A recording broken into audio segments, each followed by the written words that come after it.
Ooh, what's happening, guys? Welcome to another eclectic edition of PWT Podcast. Yeah.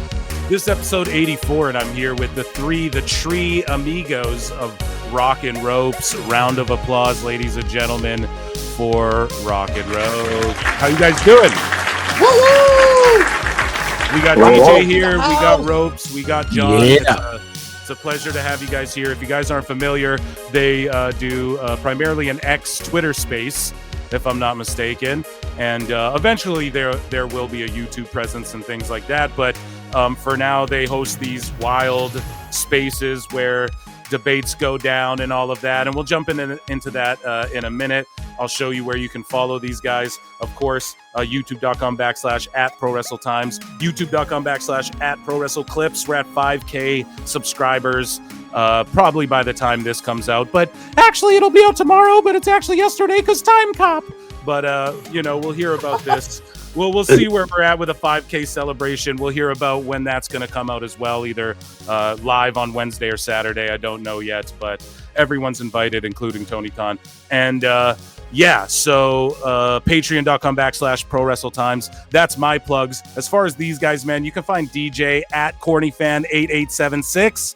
You can find Ropes over at Wrestlin' Ropes.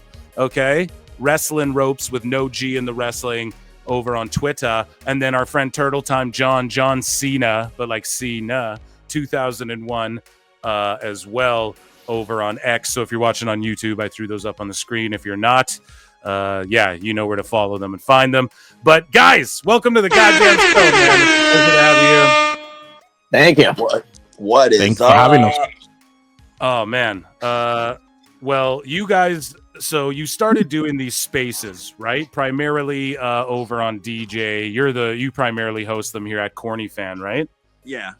Yeah. Much. So what made you three particularly get together and say like, hey, we're going to start doing these spaces where it's like a podcast, but you guys, it's sort of free flow. Like, they last a good chunk of time. I think they qualify as a podcast as well. And it's sort of like a debate show, but also review show, but also guest show, but also like shit talk and just wild. I've gone in it before and like, it's just chaos. There's five motherfuckers yelling at five other motherfuckers and stuff. So it's a fun time, man. If you're into, especially participating with like a lot of the characters you see in the IWC, sickos as we call them. What made you three come together and go like, we're going to start this podcast spaces show? Well, the crazy thing was, it honestly started, Ropes found me in a space one day. I don't know whose fucking space it was for the life of me, but he found me one day and he just wrote me on Twitter, hey, me and you should do a podcast sometime. So me and him just hosted a random space on Twitter, just me and him talking about wrestling. And it was kind of based on the idea of, trying to meet other people that aren't in your area or deal and just talk about wrestling. Even if we welcome all opinions, even the stupid ones. I say that all the time. I welcome the stupid ones so I can just shut them shits down quickly. But it started with me and Ropes. Me and John actually met on Twitter because we found out that we lived near each other on Twitter. We lived literally in the same city. So we've met up in person. He's come to my house. We smoked a joint or few. He's met my kid. So, like, me and John are actually cool in real life. And us three getting together was kind of just a random occurrence. Just one day we all met. We all had similar but different opinions on wrestling and like talking to each other about wrestling. Sorry. I was going to ask and say, so, yeah, you and John didn't know each other prior, even though you lived within the same... We're literally within 15 miles of each other. And so you guys didn't know each other prior is what you're saying? Yeah, no, we didn't even know each other existed beforehand. That's amazing, dude, how the world works like that. And Ropes, where are you from, bruv? Are you like, what's like your ethnicity, I guess is the correct question. You have a beautiful, lovely, gorgeous, sexy accent, if I may. Hey, you trying to get with me? No, bro. Maybe. I don't know. Emotional damage. Got him. Hey, I'm from the Dominican Republic, but I've been here for a long time. In America. States. Yeah. I'm in Canada, so that's why I ask, Oh yeah, no, I've been in the United States forever now. Sometimes I feel more American than where I'm actually from. Okay. But that's why you can hear my accent. I actually live in my country for about 11 years, but about a year into living here is when I got into wrestling. I remember like it was yesterday. I was somewhere with my dad at a laundromat, and I saw Stone Cold help Triple H. Help Vince win the title, and that's when I got into wrestling. Hell yeah, dude. And that's crazy because that's a part of history rather where people like turned WWE or WWF off, you know? They were like, "Oh, fuck this, Austin and McMahon." But you're like, "Oh, dude, this is amazing." Yeah, I was 11 years old and I was like, I got to watch that. Awesome, dude. See, that's what people don't get sometimes is like, yeah, there were some shitty years of WWE, but even Sheamus made some people wrestling fans, you know? No, I'm not comparing it to Sheamus. But John, what about you, buddy? So you're I haven't met you yet, so it's a pleasure. Just tell me a bit about yourself, why you started like saying, "Hey, I need my fucking voice to be heard." Yeah, I think basically just because of Deejay. We would shoot the shit on here, and the three of us have kind of a group chat that we do together, and Chris is in there now as well. But always, I've grown up. I think I might be one of the older ones in the group. I'd be 40 in June. I've been watching wrestling since I was like 4 or 5 years old. Dad would always be taking me to the events here in Rochester. We would go see all the shows. I was like the super Hulkamaniac growing up. So it's always been it's always been a thing. Did the whole backyard wrestling through high school, thinking like, got out of that trend, didn't go full blown like the backyard kids there, but it was just kind of always a passion, no matter what, the highs, the lows. It's just something I enjoy. It's always been a part of my life. When I got married, my wife had a joke line in there about wrestling, and one of my vows to her was that we would continue to watch every pay-per-view together for the rest of our lives. So just always been a big part of my life. And then chopping it up with Deejay, and he was doing the spaces and kind of jumped in. And then it just, rest is history. It's hilarious you guys like live close to each other too out of nowhere. We were interacting, and I was like, a Jim Cornette fan that lives like 10 minutes away from me? Like, what's this? And we ended up, like he said, meeting up in life and smoking. And actually now where I work, I pass by where he works a lot, so it's a very small world for such a big place. Man, so are you guys all Cornette fans then? Is that a thing all three of you share in common? I wouldn't say that I am. I listen to him. Yeah. See, I'm the super Cornette fan. I listen to him too, bro. It's all good. I'm just asking. I'm the super Cornette fan. I've been listening to Cornette for probably about 6 years now. Since Brian last joined. Okay. So like I've been around since then, and I like listening to his insight and stories about wrestling. Because out of everyone who I listen to in wrestling, because I listen to Bischoff too, Dutch Mantel, I used to listen to Bruce's podcast, and out of all of them, Cornette was the most insightful and the most accurate in terms of telling his story and being accurate about wrestling from a historical standpoint. Yeah, and you look at the things he's invented and contributed. I've been a fan. Like, I've been listening to him forever, like since YouTube was a thing pretty much. I had Travis Heckel on, the guy who makes their art, like the other week, if you guys haven't checked out that. He's phenomenal. Yeah, and we talked about a little bit how like Brian Last and Jim Cornette and Heckel largely, they truly revolutionized, not even revolutionized like all of YouTube. It wasn't like that, but like Brian Last was 10 steps ahead of on what YouTube was going to become as well. Like now everyone has Clips channels. I built my whole fucking thing I have here off of my Clips channel, treating it like using clips of the podcast. And then it got so popular, and then I start doing these other things. So like they invented that. They invented before any other YouTubers really, they were taking clips of Jim's show everybody liked to hear his little shoot interviews or whatever he was doing with Sean Oliver or RF Video, whatever the fuck. So those clips did decent online as well. A lot of different channels would take them and upload them before even like there was an RF Video or whatever the fuck it's called. Now they have channels for them. I actually helped to manage one of these like wrestling shoot interview channels or whatever for a little bit there. But now they have their own clip channels, but all the views are already everywhere else on YouTube. So what Brian did is he linked up with Jim, and then they realized like we just have to upload audio with a funny thumbnail of Jim ranting in clip form and the long form. But most people are consuming YouTube and clips. Like he figured that out before even some of the biggest YouTubers today. You guys following what I'm saying? And that's pro wrestling, bro. That shit is amazing. And that's what I've always been a big fan of their whole operation over there. So yeah, and I see your account is Corny Fan. So obviously you're a big fan as well. And if there's anyone you can look at YouTube or podcasting, Jim has two of the biggest podcasts in the space. So yeah, if you are starting a podcast, I would just recommend, if anyone is listening out there or, Rockin' Ropes, you guys want to start the YouTube game, look at how Cornette and them did it, because just model it off that and you'll fucking do well. You know what I mean? Yeah, especially with my fucking Nia Jax rants and all that. I know I can get myself trending off of that. Yeah, dude. Our chat went vicious there because they listened to us on last call and they were in my chat calling her a fridge and a waterbed and all types of Oh my God. a deep freezer and shit. And I was like, oh my God. So you started a thing there, right? It's like me with the Meltzer flutes, right? Like you start something and it just takes on a life of its own sometime in the IWC. So listen, and in the last pay-per-view, I was finally vindicated. Literally, last episode was dedicated to my whole vindication of finally being vindicated about me calling Nia the fridge. It's okay. Come to the dark side, people. We all don't have to be nice about everything. Let's go back to bullying. Okay, life was better when we got bullied. Okay, let me stop before people cancel me.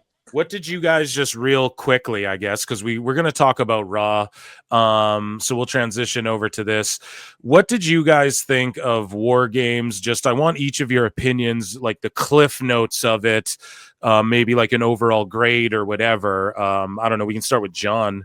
What do you grade it? From what I saw about half of it. I was actually traveling to Buffalo during this Blizzard event and ended up stranded in a rest stop. So me and my wife were watching it in the car in a blizzard on the phone. I liked the women's War Game match was a bit sloppy. When they get these big matches, that tends to become kind of a theme where the sloppiness feeds off of each other a little bit. Yeah, it was ass, bro. You can say it. You can say it was ass. I liked the men's one. I did like the domino effect of everyone just like running the finishers at the end there. But yeah, I always mark out for the cage matches. Those are always a treat for me. So I got to enjoy what I saw of it. Nice. What about you, Ropes? Let's start with the women's match there. Let's call it how it is. That was a dumpster fire full of excrement. I just couldn't. I was like, why? Well, you see Nia Jax and her hugging share shots and everything that was butch inside of there. It's just not. That wasn't gonna be it. And the fact that they made her start the match, you're just exposing her. So that in the ending when Rhea beating Liv, no, that just not for me. But the rest of the pay-per-view, I was really shocked about Nakamura. It just when after the 3 count, I was like, oh, they did that. Yeah. But the best match of the night was a triple threat. As far as a wrestling match goes, he actually had me in it because of the action. And then the whole thing with Damian Priest and Gunther, that finish, we already saw it at SummerSlam. I don't care for that. And way less because of Finn Balor. And then the men's War Games match, I think the story was told there. I thought the heels were going to go over, but they found a way to do it that I wasn't expecting. So I was okay with it. I will give this show about a B. Nice. Just because I'm being biased here. It probably is better, but I was expecting more out of it, and I didn't get it. Fair. DJ, what about you, brother? I pretty much, so we all can be in firm agreement that the women's match sucked. We don't have to be nice to them because they're women. Yeah. Okay, it stunk. It was just sloppy compared to the men's match, to where the men's match had pacing. This match just seemed rushed and was just doing spots to try to get pops, and it didn't work. The Shinsuke match, no one could have predicted that finish. Everyone thought it was just going to be another notch on LA Knight's belt. So I'm interested to see where it's going from there. Again, the best match of the night was the triple threat. It's really rare in WWE where you see a good triple threat match, and this is one of them. These were the perfect three guys to have this match with. So I loved this match, especially with Braun going over strong. Definitely loved the match. The Priest Gunther match, the in-ring work was good. Didn't really care about the story because it was just Priest beating up on Gunther and then having a regular Gunther match after. No one wants to see Finn and fucking Damian again. So let's just get that over with and done by Rumble, please. And I'll be cool. And then with the main event, I pretty much predicted Roman's team. I was the only one who predicted Roman's team was going to win. All you guys thought it was going to be the heels that were going to win. Yeah, so I have a rule on my show, too, because I do all the PLEs. I watch them along. So I go, my official locked-in picks are the day of. And I did say, after I watched SmackDown, it completely changed my mind. I was like, okay, clearly the OG bloodline is going to win this. But then what the fuck does Solo do? Like, hey, so the Floodline story's done then. Like, what do they do? All break up? Where do they go from here? Like, one-on-one matches? They just beat the shit. They all hit their finishers on Solo and all that. So it did shock me a little bit, but you are right. On last call, I did my initial prediction before SmackDown was wrong, but then after SmackDown, I switched it. But yeah, I took the L. I was like 2 for 3. I was like 2 and 3 on the night. But sorry, DJ, go ahead. No, and honestly, the only reason I thought they were going to win initially was because Punk was on that team and they weren't going to let Punk lose. Like, just logically, you don't throw CM Punk in as the fifth man and then have them lose. And I was going into the pay-per-view thinking every team who had the advantage was going to lose. Because that's War Games rules. Yeah. That's like the unwritten rule of War Games. If you have the advantage, you lose. So the women baby faces should have lost. How the fuck you have advantage and beat the fuck out of everyone? And I know. Oh god, it was so funny. Like, it was so bad. I'm starting to have the mindset that Ropes has when it comes to Rhea Ripley, that they're booking this lady too strong, and don't be afraid to get more heat on her. Get as much heat as you can off of her. She's a top fucking baby face. It's not like she's gonna get less over if you get some heat on her. Yeah. I think too that women's War Games match should have just been sort of what Ropes is saying there. Like, it ultimately boiled down to what? Rhea and Liv 1-on-1. So why not just have a traditional 5-on-5, eliminate all these chicks, and then just have them go 1-on-1 at the end? Liv has no choice. Everyone else is eliminated. She could have cowered behind everyone the entire match, and then they all get eliminated, and then it's just her and Rhea. That would have been the way to do it, but you know what they say. Best guys, Tony Khan. So Monday Night Raw went down after the War Games event, and basically, well, we're at Bleacher Report here. Shout out Alfred Konuwa over at Forbes, but we always go to Bleacher because I fucking love him. Me too. I follow him on Twitter. He's fucking hilarious. Yeah, he's a real good pal of mine, and Bleacher Report, of course, would be like his rival, but they're owned by Warner, like WBD. So I read them because I feel like they're going to be more like the opposite of what I think, and then I can, sort of psychoanalyze it because I'm a sicko. From both sides. Yeah. Exactly. You got your side and then the enemy side, and then shoot somewhere in the middle. So, yes, well, that's the way to do it. Fence sit and Phil over here. But CM Punk opens the show. Of course, there's recaps of War Games. CM Punk opens the show. Place erupts. Look in my eyes. Everyone's singing it. Everyone's yelling. It's clobbering like time. Mussolini. Yeah. And so Punk comes out there, drops a fiery ass promo. And then we get Rollins. I can't play it on the show because we'll get Don Stevens via WWE. But basically, Punk and Rollins have like the fakest little exchange, but it was still all good. Like they just went to slap box each other and then dude shot in on the other one. It was hilarious. People are laughing at it and memeing it and shit, but it went viral nonetheless. But it was a great, amazing opening segment. So Rollins comes out, they start throwing slaps, then it's a tussle, then Sami comes out, and then Rollins and Sami start talking shit to each other, and then they set up the match between them for later in the main event. And the first half hour, I think, was commercial free, and we just got this brilliant, like, long ass, no matches needed. It was just like cinema. I'm sitting back watching this. It was fucking pure fire from everyone, especially Seth, man. He doesn't get the I know people hate on the outfits and all that, but he doesn't get the goddamn credit he deserves, I think, for the way I think he so. sells Let and me gets- interrupt you real quick, Yeah, go ahead. because everyone gives Seth the credit he deserves when he's taking something fucking seriously. Yeah. When he's doing the Joker laugh, the ha ha ha. Yeah, that ha, shit's cringe. I'm I a agree. revolutionary bullshit. No, that's what no one wants from Seth. We Right. want serious, badass Seth Rollins. We want Yeah. the architect. We want the motherfucker who was out here pissing everyone off. Yeah. Okay. Yeah, for me, like he needs the credit for like when Cody returned. It was like a big part of that is like Seth selling it in the ring where he's like laughing and then he gets all serious and he's like, But "Oh, I was gonna say, but he took that seriously. I was yes, gonna say, bro, all that shit." but You're right. When he gets serious like he was here, man, fuck, he's so he's good. a top guy. Yeah, absolutely. And he does no sell a lot. I'll give people that one too. Like he doesn't sell shit. I'll give him that. Like I think he does, but like I think he's way better than like a lot of, if you want to compare it to people in like AEW, you know, he's a lot better than that. But I get it. Like he's the guy who like he hurts his knee, then he slaps it, and then he does a springboard or whatever, and it's like, all right, you know. So I'll give people that. But either way, though, this was spectacular. I want your guys' thoughts on. I guess Deejay, you were just chiming in. So what were your thoughts like overall on this opening segment and all of this?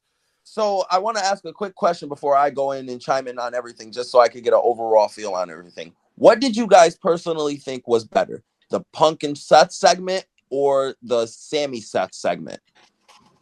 Oof. I enjoyed them both. If you had to pick one and your life's on the line. Yeah, Sami being involved, I thought was really good. Part of me, Sami and Seth. I like that. That's what I thought as well. Mhm. I thought so. The Punk Seth thing, I think, was more on Punk than Seth, because Seth was kind of relying on old bullshit. But when Punk hit him with the "I don't think about you, you don't have nothing I want, you're not interesting to me, so Cooked get him. the fuck out of my way," that's what got us interested. Right, but then Sami and Seth were exchanging, the Sami and though. Seth thing, Seth was going off. Seth Yeah. was fucking cooking on that one. And they were both back and forth. Like it was like, oh, this Just guy from the cooked, not this even guy that, cooked. just from the start of him saying, "Yeah, go back to your cousin Roman," and Sami Yeah. trying to, don't you dare talk about Jay like that. You're right. He's family. What's your excuse? Yeah. That was the line that hooked me in. Like, okay, Seth, you preaching right now. What is your excuse, Sami? And even Seth saying like he's family. Like Seth is like, well, if you're family with Roman, that means you're family with me. with like, me too. Yeah, and you're not my family type shit. That was like damn. I said, it started adding layers to the shit, and they were going with it. The Sami is, you're the one who created the monster 10 years ago. And then You he know goes, what? no, And you then created the that fucking. clicked in my head. I was like, you know what? You're fucking right, Seth. It's all your fault. You created this fucking demon. What you got to say about this? Hit him with the rebuttal. You did the same thing. You betrayed him too. Ooh, cooked, man. Cooked. One of the best and segments like I of said, the year. that one had more layers to it. Even though it only finished off to like an end of the night deal, I wanted to see Sami and Seth at a pay-per-view at this point. You know what I mean? I'm like, okay, fuck him and Punk for now. Let Punk go do something else.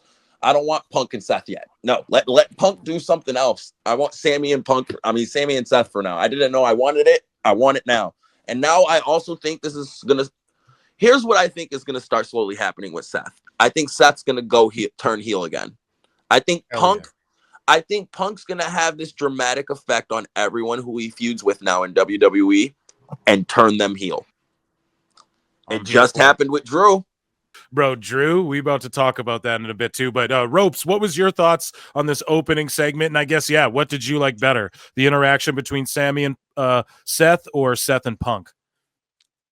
what just happened Monday night is what I look forward to every Monday night that I don't feel I get often. I think that intro last night was exactly what I want to see from these guys. What I want to see from Seth, especially because sometimes he just goes up there and he's just jabbing, and I'm like, bro, I'm not paying attention anymore. But yesterday he came out. Yes, he was still being Seth, but he was serious, like DJ said. And then CM Punk came and cooked him. But then Seth turns around and he cooks Sammy. Even though Sammy, gave him some truth, I feel like Seth had the better of the promo there. I'm not a Sammy fan, but that moment there and the match at the end of the night, I was looking forward to it because of the promo. It got me interested in it. Hell yeah. And What about you, John? I also want to say about that segment is they had us so distracted with just that segment and had us only worrying about the him and Seth issue. We would have no one was even thinking the end of the night, how it ended, was going to fucking happen. I couldn't, dude. Like, I it wasn't in the realm of our in our reality of thought. But then when it happened, it made so much fucking sense, and I'm like, dude. this is beautiful. And I fucking tweeted out too in the middle of the main event. I'm like, wow, what an amazing Raw. I was like, unless some travesty happens, like, what? This is such an incredible Raw. And then fucking the ending happens, and you're like, okay, A+, 12 stars in the Tokyo Dome. This is, It felt this like is a Raw this after is Raw Mania. of the year. Yeah, this is Raw the fucking year. But John, Like, I want your thoughts on the opening segment, and what did you like better, Punk and Seth or Seth and Sami? If I break it completely down, I do like small differences with Seth and Sami. I completely agree with the issue with Seth is when he's serious, it is a whole nother level. I don't like when he's in his Becky Lynch bag and he's dressing like Becky and, they're sharing the same outfits. It's too much. But when he's in there and he means business, it's like a whole different character almost. So I love the first half hour, like you guys said, it was one kind of big long scene. It just transitioned that whole half hour, the flow that they got out of it. What I like too in the last couple of weeks that we've started to see, or maybe longer than that now, these promos when the wrestlers are going at it, it feels a lot more intent, like an intense, not full shoot, but kind of like when the Attitude Era, the shots that these guys are taking at each other, there's enough truth in it that it appeals to people. The aggressiveness, whether it was Kofi going at it last week or them with Big E later on, it just feels like they've allowed them to turn it up a level in the promos with kind of the nastiness of it. You don't like my TV writer scripts, pal? What's the matter with those? I was just about to say that, Phil. Hey, now I carried this business for a long time, pal. I don't really take too kindly. You know what? You're hot. No, but that's exactly Get what on the ground and bark like a dog, bitch. The fact it's that what they wrote for you. Hey, like... I didn't book myself to make out with this hot bitch. They wrote it for me. If you don't like it, you can get the fuck off my play. No, I'm so sorry, guys. But yes, I agree with you, John. I agree with you there. Sorry, what were you saying though? But that was kind of my main point. But I definitely loved, like I said, the whole flow of it, the way it's set up, and then, like you guys said, the way it crescendos at the end of the night. It was just so well done and put together. And like Rope said, these are the episodes that we wish we got more often. But this whole episode was pretty captivating, and I thought this was really an example of when it's done right.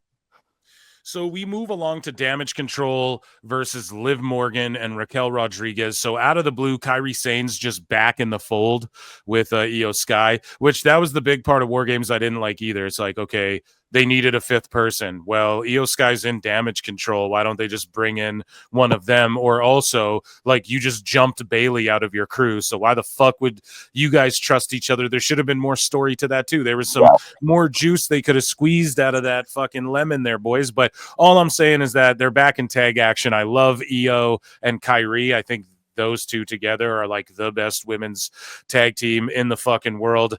And they had this match. It was fun. I don't know, dude. It was just a great television match. And Rodriguez and Morgan get the win. Tessa Torre revealed on commentary that Sky will challenge Morgan. on Saturday night's main event. So we have 3 title matches now. It's like essentially Battle of the Belts. Only better. Only people will watch this one. It'll be great. But yeah, so we get the world's women's title is on the line. It's also announced that like KO and Cody will fight for the WWE title. It's also announced on this show that I believe Finn and Gunther will fight for the world heavyweight title on main event as well. So goddamn, son. Goddamn, kid, we got 3 fucking title matches. We're gonna drink some beer. So yeah, I don't know. This match was great, just a good little TV match, and I think Io's like one of the best in the world. Liv, obviously. I mean, come on, we know why she's front and center of everything WWE's doing right now. Raquel's a little bit of a goober, and Kyrie's amazing. That's my thoughts. Your guys' thoughts. I guess we'll start with Deej, man. What's up? What did you think about this? I think Raquel's doing the Camille role better than Camille. Which isn't saying much, folks. It isn't saying much, but Low I'm bar. saying as in terms of a presentation and actually being a bodyguard and still, she hasn't looked weak yet. Yeah, she could be a lot better. She's not the fridge bad, but she's not. I don't see her as terrible yet. It's not like she's sloppy. She's just not interesting, if that makes sense. Sure. But I thought this match went a little too quick, at least but Damage Control is also small as hell, so Raquel shouldn't really have a problem throwing them around like ragdolls the way she did. And I'm looking forward to the Io Liv match. I think it might cook, but I also think Io might have to carry Liv a little bit more than she would anybody else. It's a fair assessment. What say you, Ropes? Oh, the match was just another match for me. But I did enjoy towards the end when Raquel picked up Kairi Sane and she killed her. I thought she was dead when she dropped her on the mat. And then after that, I mean, we know what we're gonna get when Liv and Io Sky at Saturday main event, or should I say Night of Champions? Oh no, Battle of the Belt. Hey, it's actually the parade of perennial champions. And the parade of penultimate matches. It'll be great. And we know that I'm assuming Liv is not dropping this Saturday main event because Rhea is still coming for her, unless they're going to be inserting Io into this feud for whatever reason. But Ropes, what if Rhea costs her the belt? Right, and then we get Liv and Rhea in the Rumble, and then you just have a singles match between women that mean more than a title.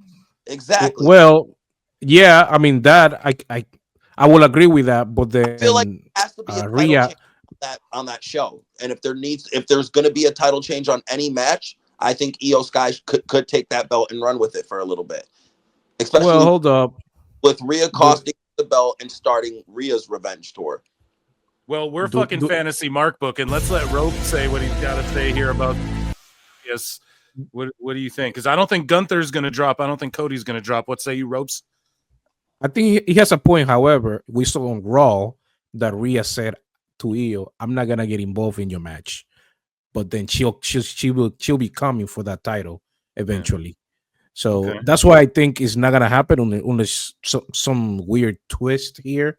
And my second point is Rhea Ripley. She's Super Cena, and they're gonna make sure that title comes back to her, however she wants, where she wants to get it from Liv. Yeah. John, your thoughts on the segment? Yeah, like you said, the match as well. Sorry, too. Yeah, not to undermine it. The tag team is fantastic. I love Kairi Sane. I love Io. I think Io will definitely pull out one of Liv's best matches. Not that she's awful, but I think Io will really cook something up with her on Saturday night's main event. And I'm kind of torn. I definitely see what Ropes is saying, that ultimately they want that moment of Rhea taking the title off of her. But even if it's a short change and they end up getting the belt right back off of Io, in a rematch or something, I do think they try and pop something on the main event. So I expect one title to go one way or another, something to switch. Hell yeah. We'll move along here. So speaking of Damage Control, we have Dakota Kai, Katana Chance, and Shayna Baszler with the worst fucking that whole PFC graphic that comes on the screen. That shit is terrible, WWE. Triple H, I know you're listening, right? Hopefully, maybe. Bro, fucking break this team up. No one wants to see this shit. Sonya Deville tweeted out some vague stuff that made it seem like, hey, she could be next on the chopping block, right? As far as releases. And who knows, but the whole Pure Fusion collective thing, I don't think anyone wants to see this shit. I think Baszler just having a mouthpiece and being like the Samoa Joe of women type thing is the way to go. You just have her be this fighting machine and just have her be solo and let someone talk for her. I'm a big proponent of managers and valets. However, she comes out with this shitty graphics and all that. I like Katana Chance and Kaden Carter as a tag team, but Dakota Kai is who I was really pulling for here. I think if you're going to have an intercontinental title, you need people from different continents. And, that's just me. I don't know, different countries and stuff. I think that makes it make more sense. And I'm pulling for her, man. And if she wins this whole thing, I wouldn't be shocked or upset. Not that I'm like the biggest Dakota Kai fan. Like she's got some stands online that are pretty crazy and out there, I'm one of them. There you go. I'm a big fan of hers. I have been critical of her, like, she wants a singles push. It's like, dude, it's hard when your fucking knees aren't holding up and shit. Right. However, I really enjoy her, and I really think that she's an important aspect of Damage Control. Like her promos, everything, her in-ring work is there. Hopefully her body stays together. I'm a big fan of hers. And I'm pulling for her to win this goddamn tournament. So in this triple threat, I was like, I was tweeting it out. I was like, Dakota better fucking win or we're going to riot, bro. Like this, if Shayna wins this shit, I'm going to turn this fucking show off. But man, this triple threat. Now, I know what you were saying before, like triple threats are usually shit. I agree with that notion. I've said it a myriad times on fucking PWT podcast and live show. However, the last year in the Triple H era, these triple threats have been banging. Now, this wasn't like blow me away, the greatest match ever, right? But it was just a solid, fun TV match. Like, I thought it was great. It made Dakota look really good, and they weren't like sloppy shop, fucking things up terribly. And I got to say this, whenever Drew McIntyre, Sheamus, or Ludwig are in a triple threat, you just know it's going to be good for whatever reason. I was saying that on another show, like especially Sheamus and Drew. Whenever they're in triple threats, like I don't know if it's them calling the shots with other people, but in this women's triple threat, I don't know, man. I don't know if it was Kai in there calling the shots. I don't know. It just all gelled well. I love it. I don't really like that there's no story to why Damage Control is all babyface now. Like they just kind of became babyface, I guess. And I don't know, but I'm here for it. I'm a fan of them. I'm glad they kicked Bayley's ass out of that fucking group. They're way better without her. And I hope Dakota makes it all the way and wins this IC title. Even this fucking Mark rated it a B. So that tells you. So for a triple threat, bro, anyways, though, Deej, what is your thoughts on this triple threat? And who are you pulling for in the tournament? Oh, I want Dakota. Hell yeah. In terms of everyone who needs a belt or needs a push or anything, I think Dakota Kai needs it. And I think this is the perfect test for her in WWE's eyes to see if she can run and roll with it. And if they can push something behind her in terms of, long as you stay healthy, you can do this, you can run with it. This is yours. Establish this belt. And if she does a good job with that, I think there's a main title push in her future. Because she's that fucking good. She's always had the talent. The problem has always been her health and availability. Right. Those knees are shot. Yeah, shot, bro. It's not even her fault. It's just a bad card you're dealt, but she is a Triple H girl, man. And yeah, I see the value in her. I'm all for Dakota. Yeah. Listen, I am a Dakota mark. Okay. Yeah. I've always believed she's deserved a better push. And I'm hopefully now she's getting one. Because they need one. No doubt. What about you, John? You like the match? You like who are you pulling for in the IC title tournament? If I have to root for someone, I'm not sold on adding in 2 more belts. It feels a little AEW with us stacking these up. But I do like Dakota Kai, not quite as much as Deejay, who I think is making a second X account so that he can rival Wes in a women's fan account. But I do like her. I do think it would be a good little way to put something on her and see if she can hold up, see if the body maintains. She definitely gets over with the crowd. She's got plenty of fans out there. And as I'm looking at this thumbnail, I don't really know why. Her outfit almost reminds me of like a throwback of like the Marty Jannetty Rockers type of outfit with the colors and slants and stuff on there. So a jobber is what. Yeah. I'm joking. A talented jobber, nonetheless. A talented jobber. So, Had to throw Ropes, that. what about you, my good friend? What say you? You like the match, and then who's your pick for the IC title tournament? Yeah, the entire match I was rooting for Dakota Kai to win this. I didn't think the other ones had a shot. For some reason, Shayna tweeted out like it seems like she thinks she deserves to advance. There's no way. But let's be honest here. We already know the finals. It has to be Lyra versus Dakota Kai. Why? I don't Why does see it have to be that? I don't see anybody here in this bracket that will get to the finals. Maybe Ivy Nile, maybe, but everybody else, I don't think they get to the finals. So most likely Dakota wins it. But remember that Lyra, she made it to the end of Queen of the Ring. So maybe she wins it now, or they continue the story where she comes up short when she's about to get there. I just don't see them pushing Lyra that me like neither. that early yet. And Lyra just doesn't. Lyra just doesn't connect, man. There's something about her I just don't get it. For me, it's like I just can't get behind it. It's not compelling. She's just how many Lyra promos have you seen, Phil? Like almost all of them. I followed her whole NXT no, run. I'm saying how many have you seen since she's come up to the main roster? roster? Like that's what I mean. Like not a lot, but her they promos, haven't let her talk. They don't trust her talking. I just don't like her goddamn talking either. Invest in it. I just don't like her talking either, though. I don't like the promos that are all like, I don't know. Oh, I will fight to be the champion. Like that's all her promos, bro. It's just like we know that's every wrestler, bro. No, but that's why no one's connecting with her. They don't trust her to cut promos. They just expect her to get over with her in-ring work, and she's good as fuck. Don't get me wrong. She's good at wrestling, yeah. But people in this day and age now with the WWE boom and what's working, people want to invest in personalities and certain people now more than ever. Right. So if you can't talk and get us interested in you and whatever the fuck you're doing and your issues, you're going to sink in this one. You want to get by on just your moves. There's a whole other promotion with a billionaire playboy. Okay. Well, speaking of sinking, my heart sank during this next segment here.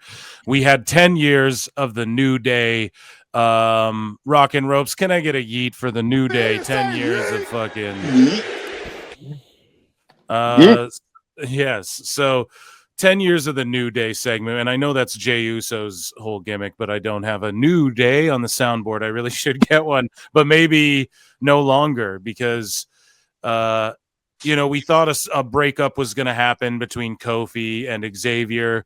We knew that there was going to be some sort of heel turn from somebody. Maybe they would have did the double swerve and Kofi attacks Xavier or something. We knew Big E was going to be a part of it. Where do we even start with this? They cut their promo.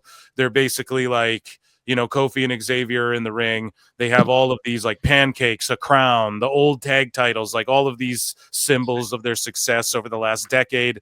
Truly one of the greatest tag teams, if we can just break kayfabe or whatever for a minute, like one of the best tag teams of all time, brought back the Freebird rule. It was so hot. They all went on to win world titles other than Xavier. But, yeah, just amazing shit. And so Big E comes out, which I thought was the only missed opportunity was for him to go, oh, don't you dare be said. Like, if he had and me both. I thought the crowd would have melted for that. Yes. They sort of fucked up by him hitting his own music. However, and shout out Wale, by the way, it's a good track. But either way, though, it lended itself. Big E coming out to his own music lended itself to the sort of triple swerve we got, which was, no, Kofi turns with Xavier and they turn on Big E. And even when Big E was like, I'll come back and be a manager, I was like, dude, I was thinking in my brain, what if fucking someone heel turns and then Big E's like the bad guy manager for whoever, but it wasn't even that. Like they're playing 4D chess over there in WWE right now, and they gave us something brilliant. Kofi and Xavier found a way they did a turn, but they unified in a bad way instead of unifying, because everyone's like, well, maybe they unify in a good way too, and the Swerve is like the power of positivity because of Biggie, it seeps through and they become friends again. No, but it was like the 4D chess move. No, they find unity in coming together and saying, fuck you, Biggie, you weren't there for us.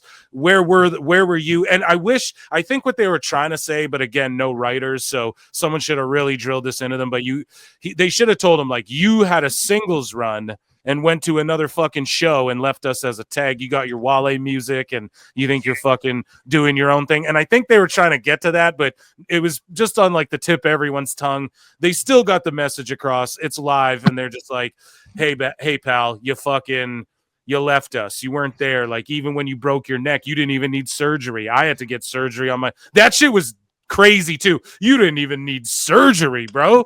Like, fucking I needed surgery on my ACL. Where were you? Off doing your Netflix projects and all that shit. I love that. This was like one of the best segments of the year. So we opened the show with, you could say, the best segment, back-to-back segment, a double segment, one whole, however you want to quantify the Seth Punk Rollins Zayn stuff. And then this was like, again, you're like, holy shit, this is one of the segments of the year, back to back, one show. It's December, like we're almost done the fucking calendar year. And it's like they came out with two hot promos that these could have both been on different shows. The opening segment of this Raw could have been on one show, and this could have been a whole different show. And it would have just blew me away, both shows, and made these 2-hour-long Raws like A+, So this segment just fucking was amazing. And I don't know, I probably skipped over some stuff, but that's my freestyle recount of things, and it blew me away. A+++, one of the best Raws of the year. And that's my thoughts on it. We'll start with you, Ropes. What did you think of this segment? And yeah, just anything to add, or like they brought up Stone Cold Edge and Kurt Angle, even though Adam Copeland's over in AEW. I popped for that too, because it was it's like, okay, WWE's not being petty. They said Edge. There you go. They put Edge over. They're like, he came back from a broken neck or whatever. Sorry, I blew this enough. I slobbered and glazed all over it. Ropes, what's your thoughts on this 10 years of New Day segment? Let the power of negativity flow. That's what I got from here.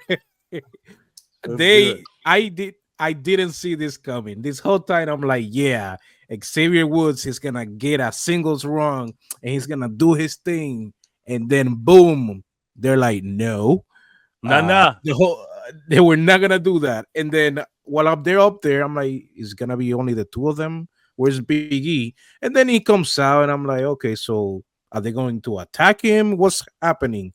The beauty of this segment was not a finger was raised, and everybody hates these two guys.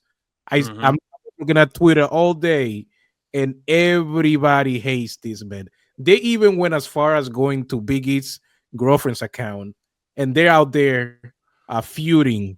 Kayfabe, obviously, but they're out there. She's talking shit. She's like, yo, like, you had to wear a bitch ass Burger King crown, I'd be mad too. That's Mia Yim's sister, by the way, as well. Yeah, so yeah. Bring her in, dude. Michin's the shit too. Let's see it. Let's see some family drama. I love it. Yeah. So this was perfectly. It couldn't have been any better. And by this time, we're like, damn, Raw is pretty good tonight. What else are they gonna give us? And of course, they have more later. But staying in this segment, I couldn't ask for more. I would have never booked it that way. I don't think I'm that creative. Damn. What say you, John? Yeah, I was like everyone else, caught off guard. I definitely saw Xavier going heel, and I thought maybe the twist would be he actually stays face, and we get Kofi goes on like a dark run. But the turn on a turn was just fantastic, especially with the heat they built up last week with their personal shots. I loved how intense they were. calling him out. You didn't have surgery. You left us for your new girlfriend. You left us for your desk job. Like, it felt very genuine. You could feel the authenticity. So like I kind of said earlier, where it feels like these promos are a lot more like the Brett and Michael's mini shoots that you would get, where there's so much truth to it for the people that understand. It was a whole nother level. So I didn't see that coming at all.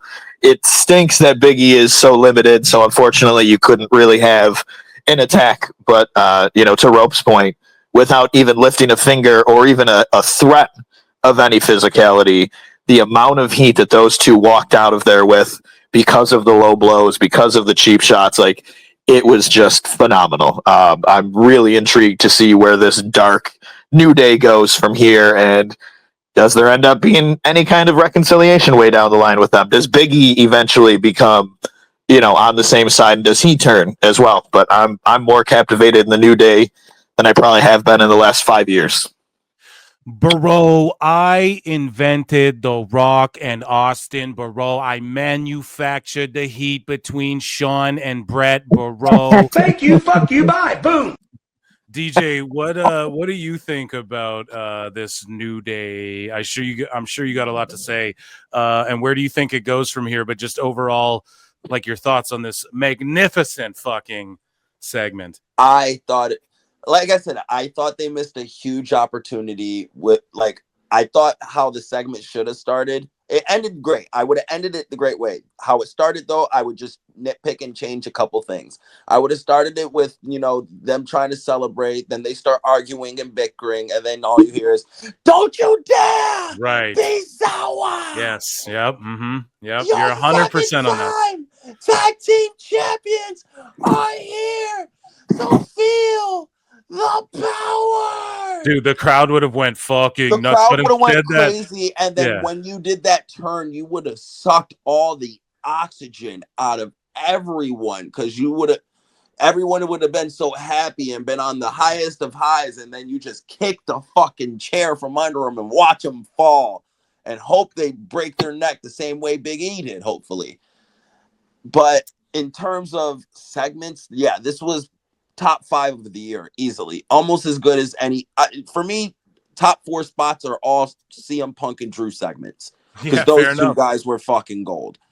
But this was up there with one of those. You know what I mean? Those were like A-class levels of promos. This was up there in terms of a segment, in terms of grabbing your emotions, twisting your, like, when Big E said, "I'm going to come back as your manager," I'm like, okay, I can kind of get behind that. Yeah, I was hoping for a full-on, guess what? I'm medically cleared. That would have, but obviously he's not, but that would have been a huger pop. And then they fuck him up, and guess what? Now you're not medically cleared, you dumb son of a bitch.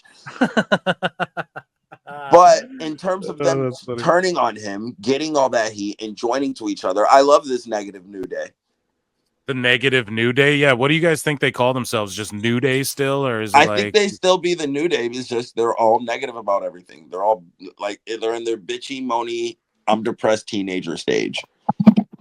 Well, they originally started on like a more, not entirely negative trope, but when they were first put together, they weren't really the super right. They weren't this positive image, so it almost kind of feels like a little bit of a full circle. Like they've made it all the way around, and now they're kind of back to what they found it at.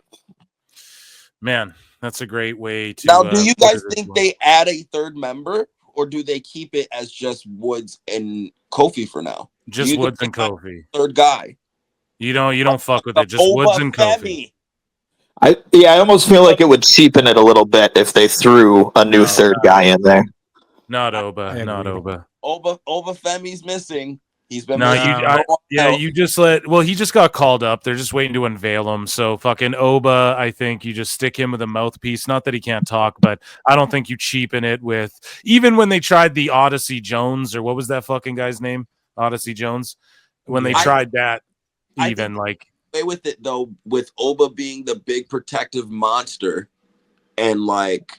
But I like his Wakanda Forever shit. Like, he's M'Baku. He needs a tribe of motherfuckers. Exactly. They need to like give think Woods and Kofi could be maybe, the yeah. I was gonna say, yeah, stick like Omos with him too, and just have like a tribe of like Wakanda forever. Like, you know, that he's M'Baku. He even said it himself, which is hilarious. He said it on a social media thing. And like I said, I think that's the perfect type of role. I think Obafemi fits with that. I'm not trying to be racist because I'm kind of black It's here. not fuck yeah, dude. But, yeah, come on. Oh, come on now, DJ. You don't gotta defend yourself like that on PWT. No, because I listen with ropes around. Sometimes I have to preface this. No, but like, I think if you put Obafemi with Kofi and Xavier, and you get this like negative New Day tribal thing going, you feel me? We got a new tribe. Yeah, that could maybe. Yeah, I feel like it could work. Like I don't think them as a tag team. They'll be a good tag team. You could keep them as a viable tag team. But as a group, I think those three can keep heat, and you can still keep them around the top of a card. I'm excited to see them doing heel tag shit and it going against like fucking Motor City Machine Guns and shit. That's what I want to see. So I wouldn't add them with Oba. I wouldn't add them with anybody because they can both talk. They can both get over. Let's see if they can both get heat because they were both so beloved. People are going so hard on them in socials. I want to see them fucking lean into that more and more and more. So speaking into leaning into the heel heat, though, we got fucking Dominic and Gunther. So I've been saying it. Gunther's a tweener. No, he's a fucking tweener right now, man. He's not a heel, bro. And he just went against heel-ass Mysterio. And then, we just have Finn Balor bullshit. Gunther beat Mysterio. It was a fucking great TV match. I'll tell you, like, Dominic gets good heat. I know people are tired of seeing Finn and the Judgment Day run out and blah, blah, blah. But if it ain't broke, don't been working. It's not a detriment to Raw or SmackDown or anything, right? It's still piquing interest, I guess. Not like it's not the best thing people want to see, but you guys get what I'm saying. It's television. We want to see the Judgment Day. Their characters we're used to seeing on every fucking show, front to back. They're all over every show. And then Gunther, he's a tweener, bro.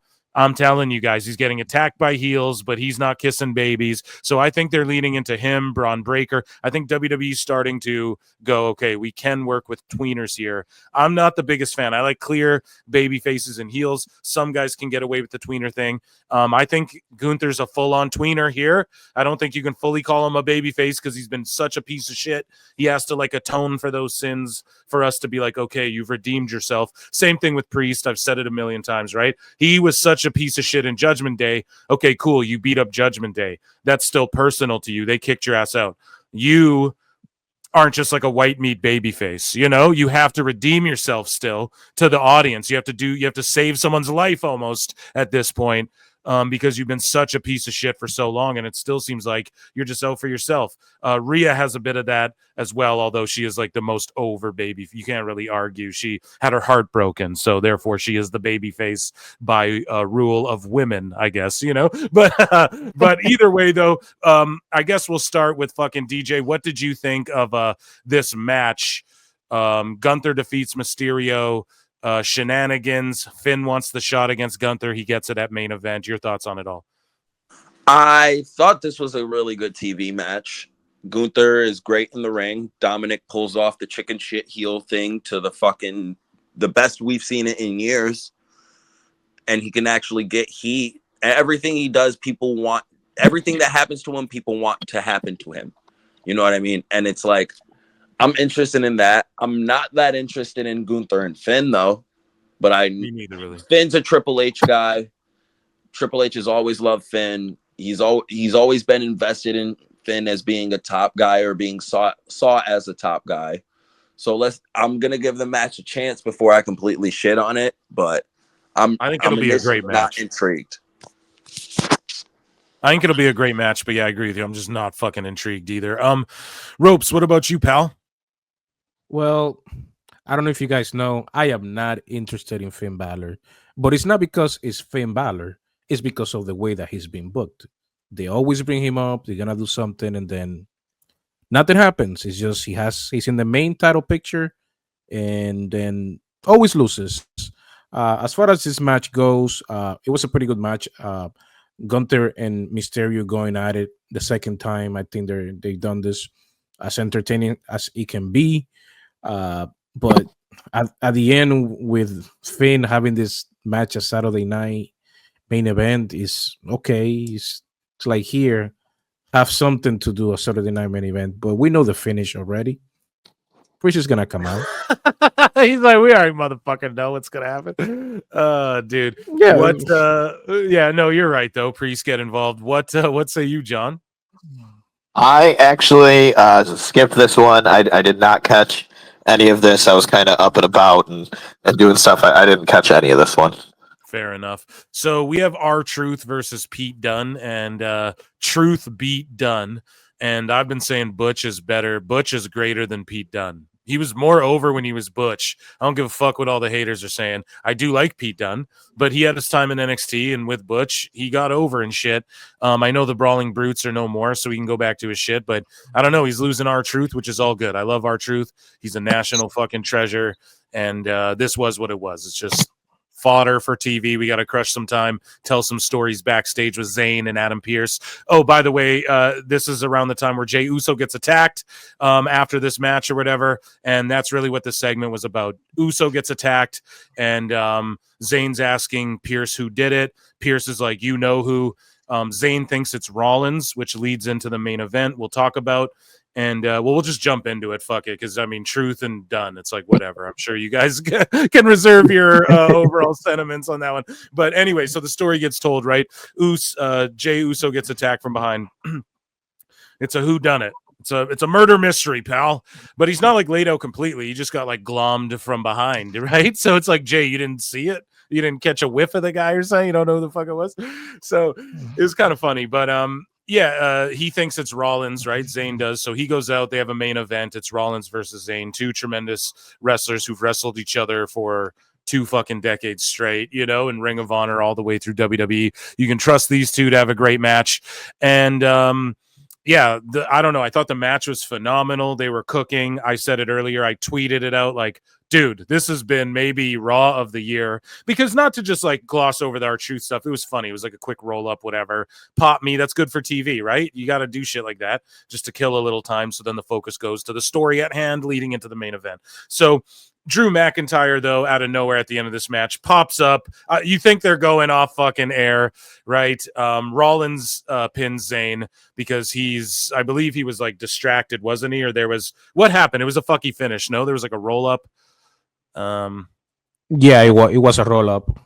Yeah, so what happened there? Like, why was it a roll up again? Was it because Seth was telling Sami that, think about it, it wasn't me. Oh, right, because he had the chair, right, and he's like, dude, you think I would do that to Jay, right? And then so Sami drops the chair, Seth rolls him up. Thank you. Yeah, I forgot about that huge plot point there as well. Like Sami snapped, he grabs a fucking chair. He's like, you beat up my Uso? Like he's really all in. He's Sami Uso, bro. He's all in on the family. He's about to DQ himself. He don't give a fuck. I'm gonna take the less pay. I'm gonna glom fucking Rollins with this chair for messing with my Uso. And Rollins is like, bro, you really think I'd do that though? You know? And then out of nowhere, roll up, everyone shocked. Drew McIntyre shows up. Claymore kicks every motherfucker in the building. No, just, leaves dude laying, and just an amazing finish. He's wearing the hoodie. You see the Claymore. Testator calls it. Well, that's the Claymore. That's Drew McIntyre. Takes the hoodie off. Everyone in the building pops. They go off air. What a timely... It just, obviously, he's got to be back now from Hell in a Cell, and it's like just the perfect timing. It all makes sense. DJ was saying it earlier. It just, I don't know. I'm so excited. They have a new just white hot heel. I feel like Drew's got to get that belt eventually, but he's got so many hot matches with guys that don't even fucking need belts because WWE's cooking right now, and it's incredible. And just you didn't even need to do this. They could have did this next Raw and had us all go, holy fuck, and melt down again. But no, this Raw was the Punk shit at the beginning, and then you got the fucking New Day stuff in the middle, and then just the cherry on the fucking blowjob at the end of this Raw. You know what I mean? That we all got to sit through was fucking, You know what I mean? Was Drew coming back and just holy shit. And I'm sitting here going, this is Attitude Era level. I can't wait to see Raw next week now. What the fuck? It was crazy. I can't wait for the next one. Raw going into Netflix has been tremendous television. I'll drop a fucking air horn. John, buddy, what was your thoughts on this finale, Drew returning in main event match? It was phenomenal. So, like you kind of said, this was start to finish. This Raw, one of the best ones we've had in a very long time. The match was good. The storytelling was there with them, and I liked how the roll up for once. I hate you seeing the roll up, and for a long while, maybe like 2 years ago, everyone was winning TV matches with a roll up, and it's like, how can this be so devastating? But it coming after the whole, picking up the chair, him losing it, him having no focus, I thought really well captivated. And Drew is just, I had lost all interest in Drew McIntyre about a year ago. He kept losing to everyone. He would never win anything in a big setting. And his redemption arc since this whole CM Punk storyline and the little bit before that has just been tremendous. He is such a great heel. I love that he's not carrying a sword and being this bizarro baby face. Like, it's so good. And he has just adapted to this personality so well. So I don't know if it's partially real him and he's just tapped into it more, but he is such a good heel. It's clear cut. There's no tweening. There's no questioning it. He is a man who's scorned and is going scorched earth everywhere he can. Yeah, dude, he's like a serial killer now. The Scottish psychopath, bro. I'm telling you. You know what I mean? Much better done without the sword. Like him having this genuine fear, the dark side of him, the looks he gives, the eyes. Like it's so good to give a shit about him again and really see the investment. You saying it over the music makes it so funny, dude. And then like the picture, it's so good. Yeah, the eyes though. If you see, like, he looks like you believe it when he comes out there. You genuinely believe that he fucking hates these guys and that he just wants to, not necessarily beat them in the match, but just beat the shit out of them. It's so perfect, and I'm totally here for it, and I'm glad how wrong I was, because I thought he was irredeemable. I thought he had suffered so many losses that around the time the contract was coming up, that he just had no value left. And I've never been so happy to be this wrong on something. I think Triple H tells people now, you're gonna lose like for a year, and then are you ready to win in 2025? DJ, what was your thoughts on this segment and Drew's return? I thought the match was a good match. It told a great story like I said, it was one of the better Raw main events this year. And then Drew coming back and being the one who revealed they didn't fully reveal it, but we all know he attacked Jay too. So him being the one revealed that attacked Jay, him coming out to kick Sami in his fucking face. All right, you work with CM Punk, motherfucker. I'm ending you. And I loved it. Again, and same sentiments as John. I thought Drew McIntyre a year ago was uninteresting, unappealing, didn't want him. I loved when he first came in as the Scottish psychopath and thought he should go back to that. He's done that times 100 now. It's so much better. The Reddit troll Drew I'm here for it. Mm-hmm. Okay. I think it's his best work. If I feel like the chains from a bowel of a slave ship, he's finally been unleashed. Okay. Yeah, let's go, dude. Like, I feel like anything that's been holding him back is gone. Was it Vince? Was it people who were high up in creative that are no longer there? I don't know what it is. Oh, come on now, pal. Don't blame me for everything now. I know my pecs were kind of fucked up, but it's gone. And I love that he's now the type of guy, no matter what he's doing, belt or no belt, you're interested in it. And hey, that's pal, I called him the chosen one. Don't forget. Oh yeah, that chosen one line with Punk though was fucking perfect. Yes. Yeah. But no, I'm excited with this. I want to see where it goes with Sami and Jay. Does he face both of them? Does he face one of them? Does this turn into a bigger thing? Does he go after Roman? Like, we don't know what's next for Roman after him. He just put down Solo. Yeah. Is it more bloodline shit? Is Roman going to have like a small break in between this shit? Is someone going to, fuck with Roman and then Solo comes back into the picture? Yeah. There's so many different things now that Drew's back.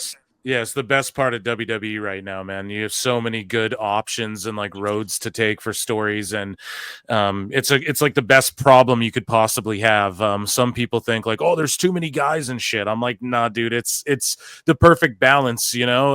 Especially And with to think about it too, Phil, expansions. they lost a Bronson Reed and gained back a Drew McIntyre. Exactly, bro. Like that's just it. Reed's ankles Like- broke. We're like, fuck, dude. He was such a big, monstrous heel factor.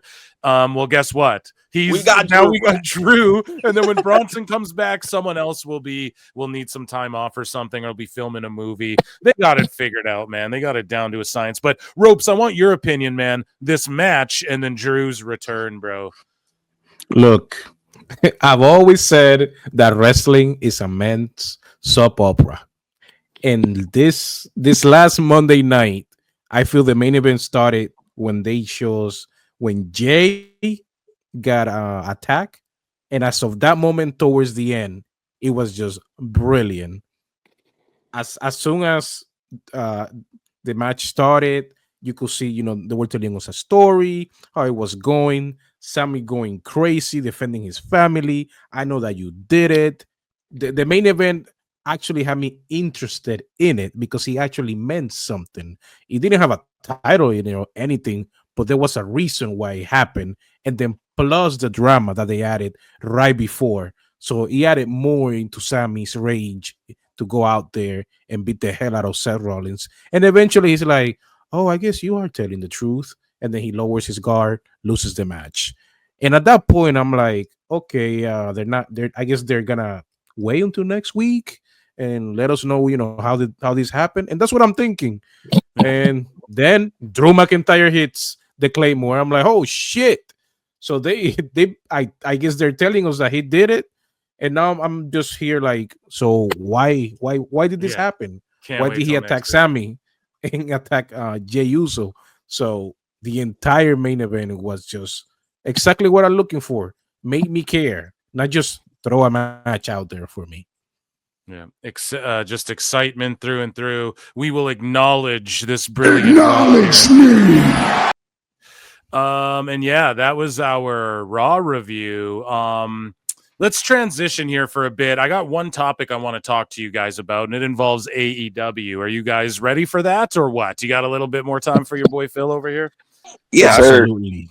Let's do the damn thing. So that was our round of applause, ladies and gentlemen, for our Raw review. We head over to Phil Marks bookmarks. So Meltzer said what the GOAT, right, has a little breakdown for us. Now, before we get into this, John, are you a watcher? Are you a proponent, a proprietor? Are you a fan of Dynamite? Are you a Dynamiter? A Dynamitite? I watch it regularly. Me too. I've been into AEW since they launched. I was there for, not there for, but watched the press conferences since before it was actually on TV, and wanted this to be what was, kind of presented. So I still regularly watch it. I actually probably watch it more regularly than I watch WWE still at this point. Okay. But it's gotten to the point where it's tough to keep hanging on. So are you like a big diehard fan of it? Like, do you defend it at every stroke, or are you like objective about it? But you like what makes you tune into it more than WWE at this juncture of your fandom? I guess as a sports fan, I've always loved the losers. Bills fan growing up, Panthers fan since the Panthers were founded. So, I just love to take an ass kicking and keep supporting. I'm kind of a masochist. Yeah. I criticize the hell out of it. And that's why I'm told that I hate, I own merchandise. I've bought pay-per-views. I've gone to live events for it. Yeah. But because I don't praise it, I'm a hater, even though, I actually probably spend more money on it than the people who are, pretending to think it's the greatest thing in the world. So I would love to see it do well, but this was the first year where I started to actually miss Dynamite episodes more frequently. Before that, I had always watched it, but it's become really draining, and the exhaustion as a fan from just scratching my head with what's going on with the long twisting devil saga that has spun every way but into reality. It's just it's tough. So like I said, it feels like being a sports fan of these teams where you're just like, yep, I'm a Panthers fan. Hooray. Like, you just kind of do it dejectedly. And you're preaching to the choir, brother. I'm right there with you along the way. Bought all these fucking pay-per-views, go to these events, wearing Orange Cassidy shirts and shit. And it's just been a slap in the face through and through over the years. But I still watch every Dynamite. Now, let me ask you, as a diehard like me, I never missed a dark or a dark elevation. I saw all those before they got rid of them. And then I never missed a Rampage or a Collision or a Battle of the Belts or any of that shit. And now I miss Rampage and Collisions all the fucking time. I always make sure to tune into Dynamite, but Rampage and Collision, I don't. It's like to the point where I'm like, okay, I got to tap out of these shows if I'm going to keep watching Dynamite. Are you in that same boat? Like, do you tune into Rampage and Collision, or are you just like, fuck these shows? I have completely tuned out on those. Okay. I'm just on Dynamite now. But like I said, I've even faltered. I've faltered there as well. But yeah, the side shows just got even worse. Some of the matches, they're just even more meaningless than things you see on Dynamite, and it became hard. I was loving it, especially in the beginning when Collision was, under CM Punk, obviously, but it really felt different when they did the different announcers. Like, it felt like, okay, this isn't just Dynamite light. Like, it felt like, okay, this is really like its own thing. And it had such a good feel to it. And then, of course, 2 months in, they went backwards, and it's just... They fumbled every great. I feel like Tony's fumbled every great opportunity, not to just like fucking do a shit fest, but it's just the truth. Feels like almost that with Tony Khan, it's the same way that Vince used to push back when wrestlers got over, or when storylines got over that he didn't want or wasn't big on. He almost like had to shit on it and had to reject what the fans wanted. And Tony Khan has had so many acts get naturally over that they had no idea how to take advantage of, and ended up burying in the process. I think what's happened with Swerve is just awful. With the Acclaimed, it took them so long to jump on board with the Acclaimed, and even then they gave it the bouts. But Wardlow, Wardlow is the absolute best one. But it's like when something gets over and the fans really love it, it's like Tony gets, I don't know if it's too excited or what, but he just rips it apart and makes it awful. I think when people get over that aren't his idea, he buries them too. Like Athena, he just pushed her. Like, she got over on Dark, and then she's over. She figured out how to get over on Dark Elevation, and he's like, I know, I'll send you to Ring of Honor, where no one will see you again. It's the Russo principle. It's so stupid. It's the same thing Russo used to do. It's when he sees something get over, he's like, oh shit, this is getting over. I have to attach myself to it, so when it is over, it's because of me, and I'm the reason that it's over. But everything else that I'm doing is complete and utter shit. Right. And so, like I said, it's the Russo principle. That's what I call it. You're absolutely right about that. And I remember what I was going to say to you, John. I was going to say that one of the elements, because I'm like you, to where I was always making sure I'd watch Dynamite live, but WWE is like, watch it anytime. I'm kind of still like that now. I have to see Dynamite live. And I think it's because WWE, not that I don't tune into WWE live, like Raw and SmackDown, I fucking look forward to it every week. But what I'm saying is, like, if I miss a Raw, I can throw it on the next day, whatever. That's why Netflix is the perfect fit for it. But Dynamite, I feel like I have to tune into, because it's not as polished, and I feel like, not that I want to see like a death, God forbid, or like someone get hurt, but truly you feel like anything could happen. It's such a shit show. A Taco Bell commercial might air during Jack Perry's shit. We might get a fucking, we might get someone flip off a ladder and break a leg, or Matt Hardy get concussed off a crane. Like, crazy shit will just has the potential to happen, whereas in WWE it seems more controlled. And I think that's why the danger of it makes me, as a sicko, want to tune into Dynamite live at least. And plus now, like, I do my live shows Wednesday nights, and so I just throw it on regardless if I want to pay attention to it or not. It's like background noise at this point, because it's hard to give a fuck, man, lately, when they don't give a fuck, and it's just really all ex WWE. But I want to hear Ropes' thoughts though, dude, on AEW. So do you keep up with it? Do you watch AEW all the shows, or do you watch Dynamite? Do you keep up with it? I go all the way back when AEW, when it started, all the way to the Cody days. Yeah. And then now, no, I don't watch Collision or Rampage that often, but I'm not one that hates it. I watch Dynamite. I think it's better for me to watch it live than to wait for it the next day and force me to watch the entire episode. So I try to catch it on time and just see what happens. I have been to shows twice. I have been to a Dynamite, and there was another event that they had years before It that. was empty as Uh, fuck, hey, dude. Not when I went. No, when I No, went, it was actually, good. CM Punk was still in there. Okay, yeah. So he Uh, was hot and fucking rocking it, dude. Yeah. So yes, yeah, those shows were great. But yeah, fucking I've been to some empty AEW shits, man. It's pretty bad. I haven't run into that yet. The Yeah. last show that I went was when Swerve was just getting over on that triple threat with Hangman and Jay White. That's around the Mm, time that the last one that I went, and I just keep up with it. I would criticize it. I would criticize WWE as well. I'm the mm, type of person that if I like it, doesn't mean that I won't say negative things about it. I yeah. gotta call it out. And the difference with AEW is that there's a lot of bad in it. Yeah. So of course we're gonna say negative things about it. Yeah. No, absolutely. You're right. And it's just because you're a critical thinker, dude. There's nothing wrong with that. Part of fandom is criticizing stuff, you know? Yeah, Um, and I'll give you the perfect example. I grew up loving The Rock, but I'll be the first one to criticize the hell out of him. So I'll do the same with AEW. DJ, what's your thoughts overall on AEW? I guess what has your fandom been like? How often do you keep up with it, if at all? And then we're gonna dive into these breakdowns here. So I usually watch it week to week, but for like the past 3 months, if I'm not doing anything Wednesday and my son's asleep, I'll throw it on.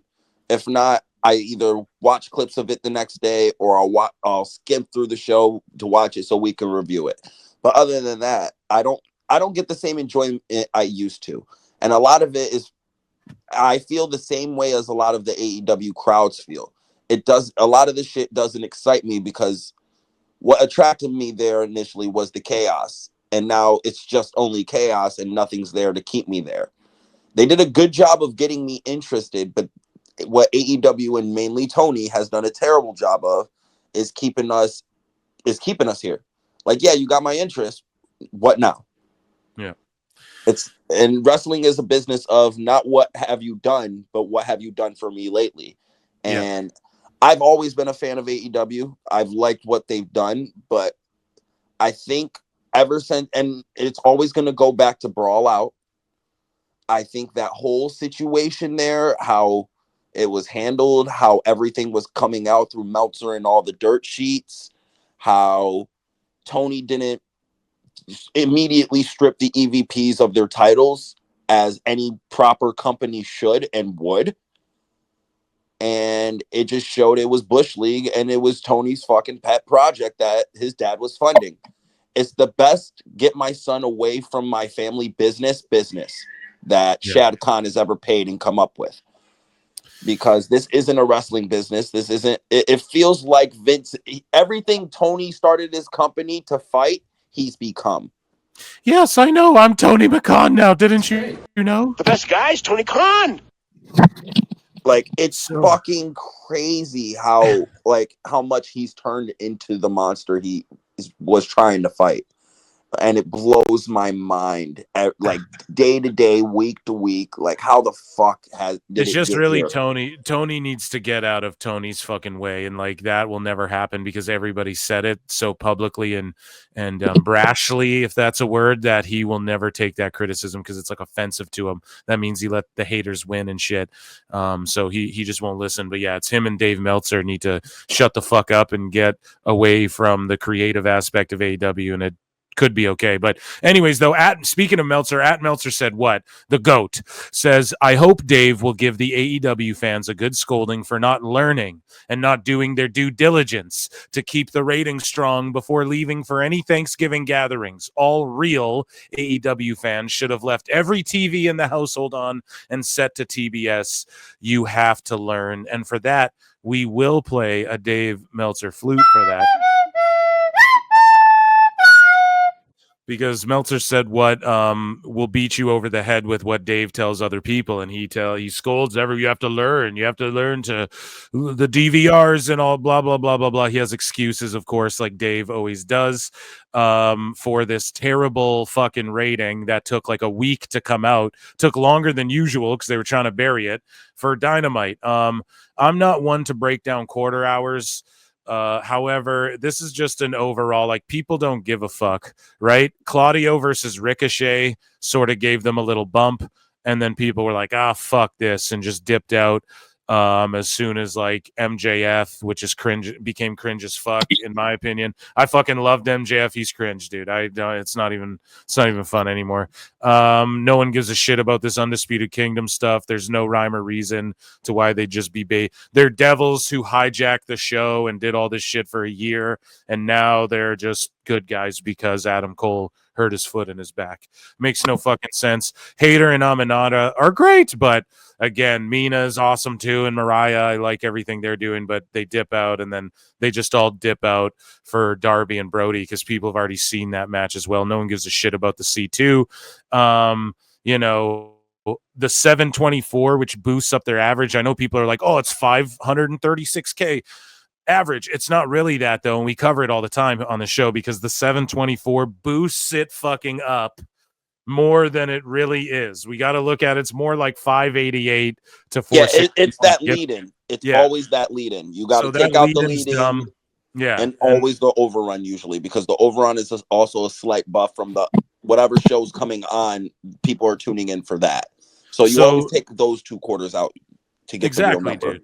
And the only things that look like they're piquing interest are fucking Hurt Business a little bit, and fucking Ricochet and Claudio a little bit. And I made the you can't even give them that because that's top of the hour. 9 o'clock, people are always switching the channel, so that number is always going to go up usually. Because and how many people were like, "Oh fuck, main event is on or Superstars is on or whatever." Exactly, because it's Cesaro and fucking Ricochet. Like, come on now, dude. 2 real dudes having a WWE match. Go fucking figure. You know, people, it gets a little bump in ratings. Go figure. But basically, they get like one of their worst ratings. Now Meltzer has excuses. We'll look at that in just a second. But they're saying it aired live on the West Coast instead of at its usual time of whatever the fuck. It's always some different excuse. That's essentially what Meltzer said was making fun of there. I want your guys' thoughts.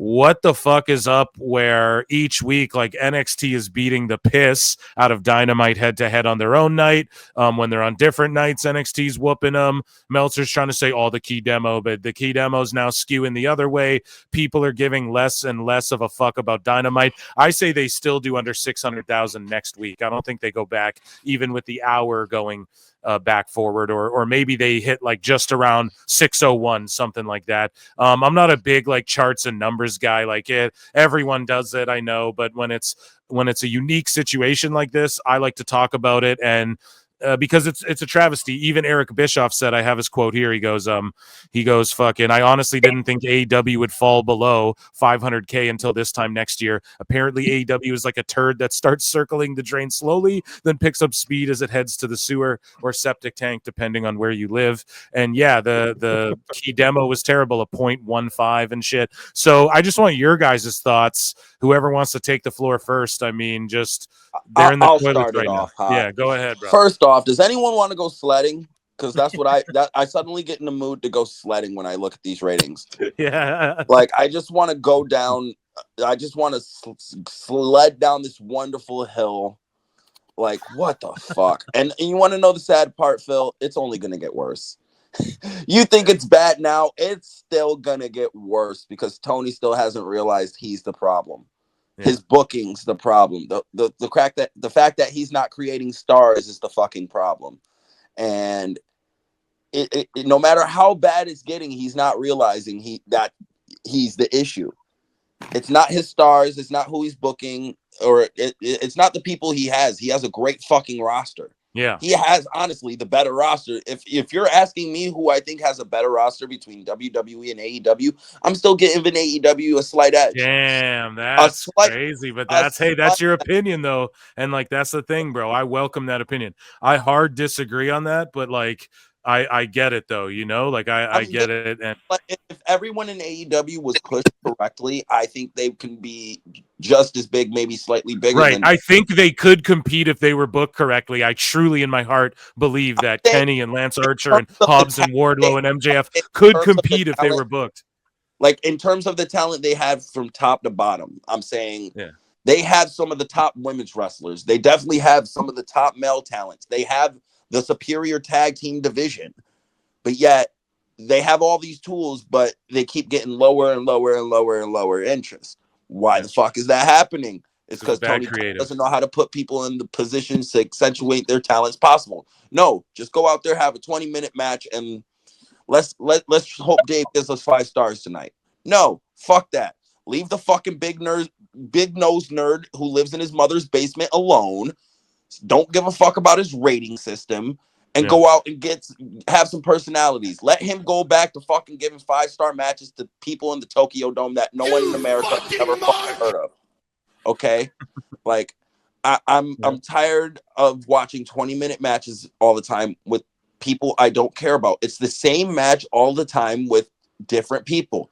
Yeah. Always some bullshit out on the floor. Always a jump start. Always no ref counting. Maybe occasionally you'll get an Aubrey Ed fucking face emoji, but that's it. There's nothing different from one AEW show to another. Maybe a few small changeable moments, but it's all the same shit. Constant fucking chaos. To where WWE is at least structured to where you at least know what you want to care about and you want to watch that shit throughout the show. Like you get for SmackDown, here's the formula. You get your one bloodline segment in the beginning of the show. You get a little bit of bullshit and maybe a couple more sprinkled points of the bloodline in between. Then it ends again with either Cody or the bloodline. That's it.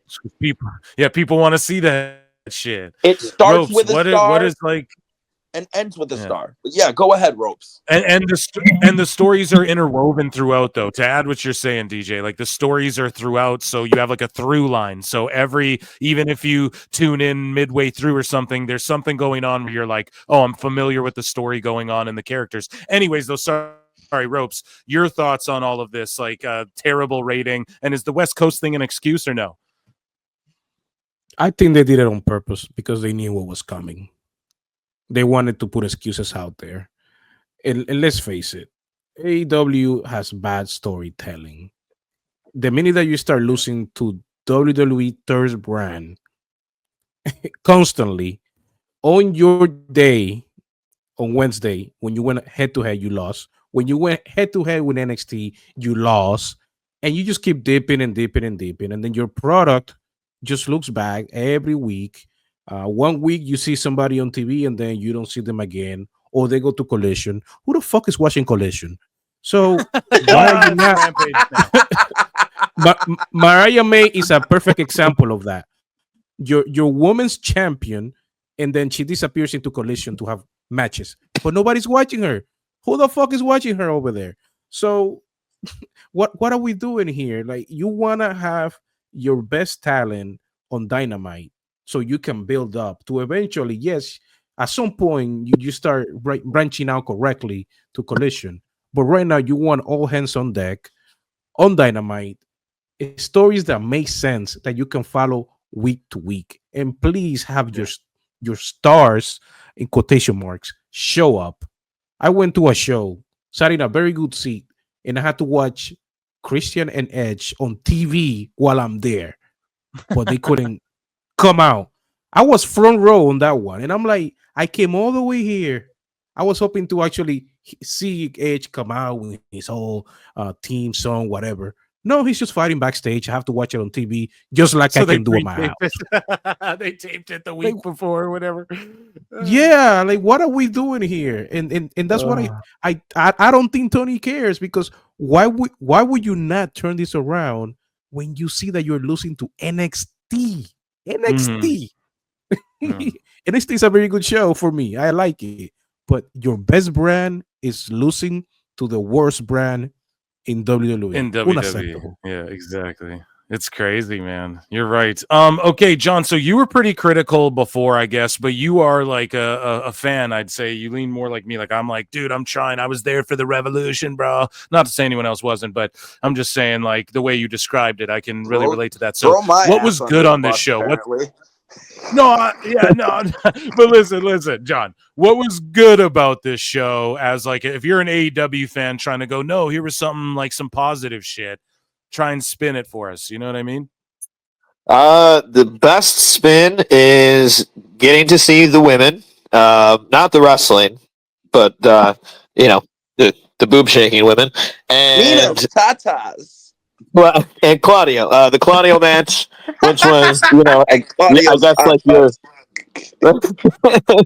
like I guess that was your best. It was another very weak show. You gave us the Brody King match again. I think it's the fourth time in the last 6 to 12 months that we've seen this match. Second time, I think, in the last 2 months, But maybe. this time it's in the Continental Classic. I'm Right. Excalibur, and that means it means more. Sorry, go ahead.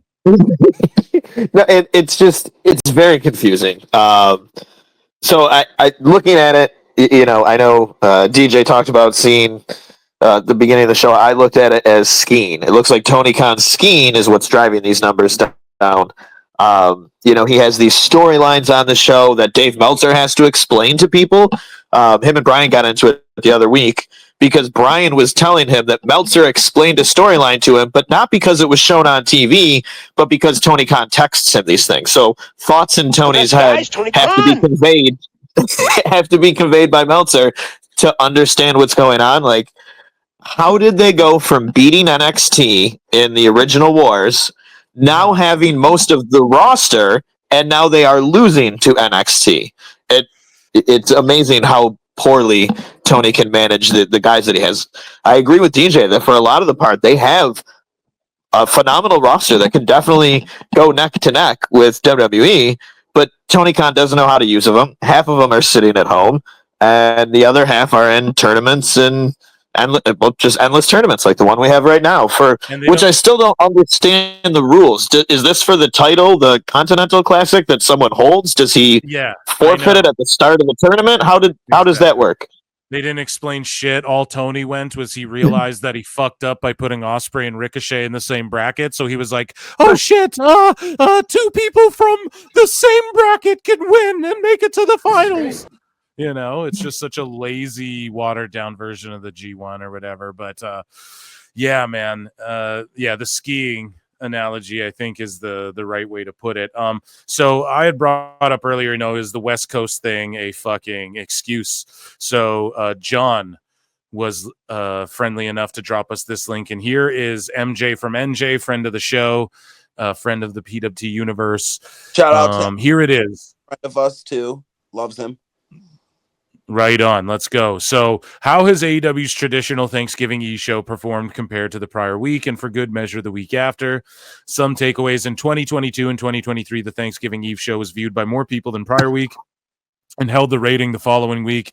In 2024, it was down 16% and requires a 20% increase next week to just get back to the week before Thanksgiving Eve. From 2019 through 2021, the Thanksgiving Eve show did better year over year and only fell slightly in 2021 and 2023 before cratering in 2024, down 37%. Damn, this is some high-level quantum physics ass shit. No, I'm just joking.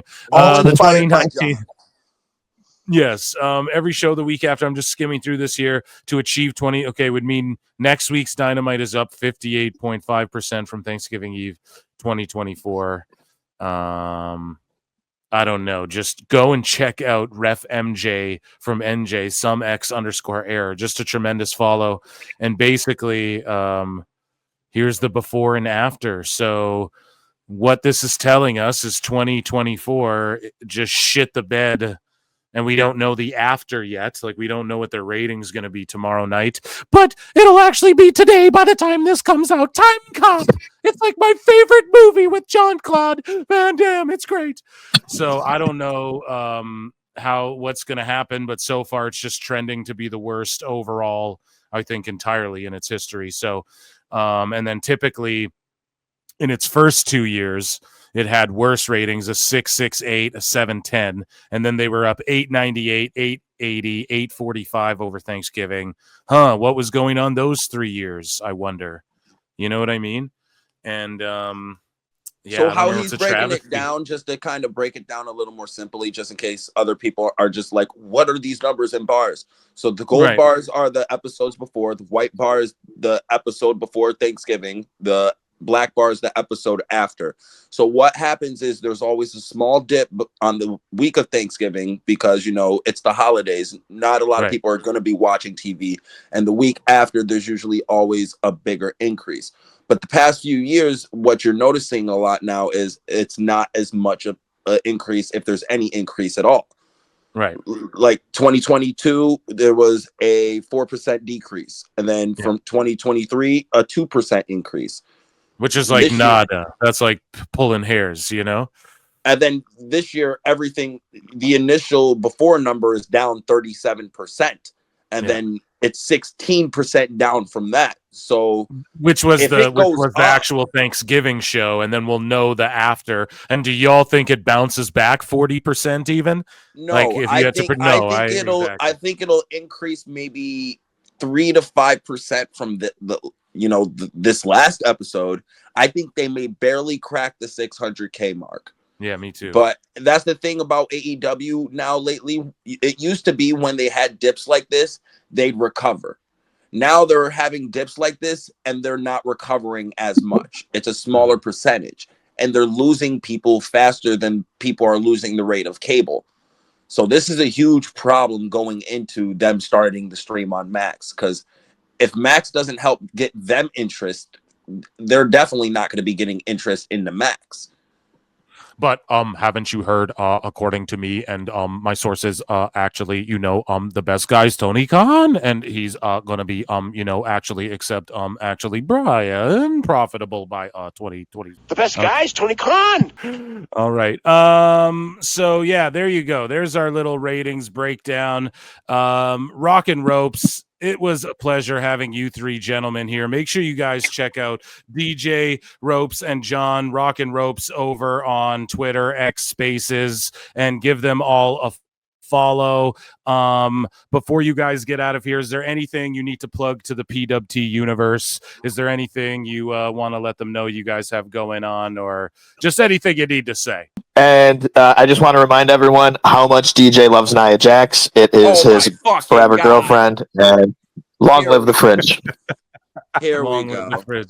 Deej, man, what do you got to plug? 2028. That's all I got to say. Fridge 2028. Make America great again. Okay, with the fridge.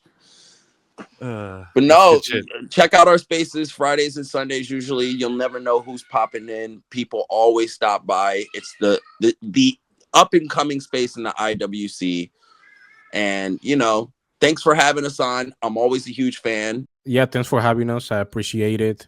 And with time, we'll keep growing. Hopefully, we get more support from the community, and we hope to be here with you in the future, and for you to come over as well. Yeah, I'll absolutely come do a Rockin' Rope Spaces like whenever the fuck you guys want to have me. And then, you guys should come do like a live show sometime. That could be fun too, I'm definitely with that. Thank you guys for coming on. You guys, like I said, are welcome to come back on this podcast anytime, man. We'll have you guys on again soon. This was a blast for me, and I appreciate your time. Everyone, make sure you go and check out Rockin' Ropes Wrestling Spaces on X. They're a grand old time, and they're wild sometimes. I love it. And make sure you check out the live shows Wednesdays and Saturday nights. I want to have you three come on, or one or two or three, whichever form you guys want to come in. You guys are welcome on the live show, so hit me up. I go live Wednesdays and Saturdays, and check me out on Patreon, hours of bonus stuff. And yeah, make sure you follow these guys on X. And dudes, make a fucking Rockin' Ropes Twitter page neutral for all three of you. Do you know what I'm saying? Centralize that shit up. Okay? All right, trust me on that one. I got you. All right, I appreciate you guys so much, ladies and gentlemen. A round of applause for Rockin' Ropes. And thank you. My mama would be so proud. We'll see you guys in the Upside Down.